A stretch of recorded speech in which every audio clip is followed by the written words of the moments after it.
হ্যাঁ মাসুম ভাইকে ওখানে দিয়ে দেন। দীর্ঘদিন ধরে ত্যাগ স্বীকার করে আসছেন দীর্ঘ 17 বছর দলের জন্য দেশ মূলত তিনি নেতৃত্ব দিয়েছেন এবং দলের যে হাল ধরেছেন আপনাদের ফ্রেম মূল্যমান হয়ে গেছে। নিঃসন্দেহে এটি ঠাকুরগাঁওবাসীর সর্বোচ্চ খুশির জায়গা বলবো আমি। আমাদের মির্জা ফখরুল ইসলাম আলমগীর সাহেব উনি ওনার প্রাপ্য ছিল, আমরা মনে করি এটা। আমরা ঠাকুরগাঁওবাসী এই ব্যাপারে অনেক খুশি, উচ্ছ্বাসিত আমরা, কারণ এত বড় অ্যাচিভমেন্ট আমরা ঠাকুরগাঁওবাসী কোনোদিন পাইনি।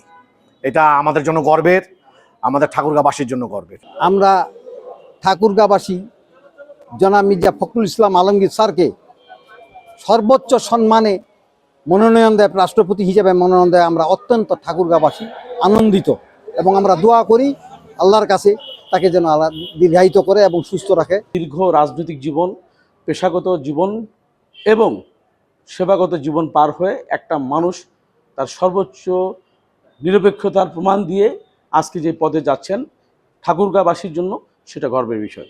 বিএনপি থেকে মনোনয়ন পেয়েছেন রাষ্ট্রপতি পদে এবং আগামী 20 তারিখে উনি নির্বাচিত হয়ে এই ঠাকুরগাঁর গৌরবকে আরও সমৃদ্ধ করবেন বলে আমি আশাবাদ ব্যক্ত করছি। বিএনপির সম্মানিত মহাসচিব, পরিচ্ছন্ন রাজনীতিবিদ এবং বিএনপির রাজনীতিতে যিনি সর্বোচ্চ ত্যাগ স্বীকার করেছেন, সর্বোচ্চ কারা নির্যাতিত নেতা এবং বিএনপি সহ সকল ফ্যাসিস্ট বিরোধী সংগ্রামে যিনি নেতৃত্ব দিয়েছেন, সকল শক্তিকে ঐক্যবদ্ধ করেছিলেন, সেই প্রিয় মহাসচিব জনাব মির্জা ফখরুল ইসলাম আলমগীর স্যারকে আজকে বাংলাদেশ জাতীয়তাবাদী দল বিএনপি থেকে ওনাকে রাষ্ট্রপতি হিসাবে নির্বাচিত করে নমিনেশন সাবমিট করা হয়েছে। আজকে নমিনেশন দাখিলের শেষ দিন ছিল। আমরা ঠাকুরগাঁওবাসী অত্যন্ত আনন্দিত, উচ্ছ্বাসিত।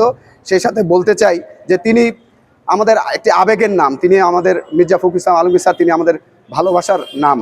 তিনি তাকে নির্বাচিত করায় আমরা অত্যন্ত আনন্দিত এবং তিনি, আপনারা জানেন যে তিনি এই রাজনীতি করতে গিয়ে ঠাকুরগাঁয়ে ওনার বাড়ির যে জায়গাটা, বাড়ির ভিটা, সেটা পর্যন্ত তিনি মূল জায়গাটা রেখে পেছনে সামনে সকল জায়গা তিনি বিক্রি করে দিয়েছেন। এই রাজনীতি করতে গিয়ে তিনি তার জীবনের সর্বোচ্চ ক্ষতির শিকার হয়েছেন।